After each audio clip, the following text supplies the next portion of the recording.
3 দিন ধরে কোনো কিছু বিক্রি হচ্ছে না, আমার স্কুলের বেতন জমা হয়ে গেছে। ইয়া আল্লাহ, তুমি একটা ব্যবস্থা করে দাও। আব্বু, হ্যাঁ মা।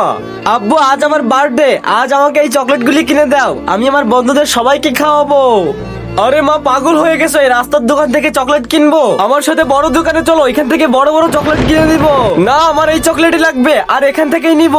মা, ফালতু জেদ করে না, আর আমার কাছে টাকা নাই, চলো এখান থেকে। আরে আঙ্কেল দাঁড়ান। বন্ধুরা, এরকম শিক্ষামূলক ভিডিও তোমার কাছে ভালো লাগলে এই ভিডিওটি একটি লাইক করো, এবং এরকম নতুন ভিডিও দেখতে আমাদের চ্যানেলটি সাবস্ক্রাইব করো। হ্যাঁ বলো। এই নাও বোন চকলেট।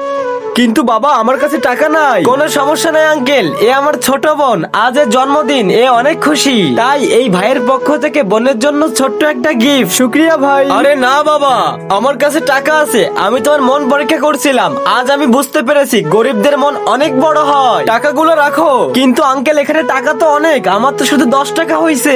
কোনো সমস্যা নাই, এই টাকাগুলো তুমি রেখে দাও, কারণ তুমি অনেক কষ্ট করে লেখাপড়া করছো, এই টাকা তোমার লেখাপড়ায় কাজে আসবে। ভিডিও দেখে কি শিক্ষা পেলে কমেন্টে জানাও।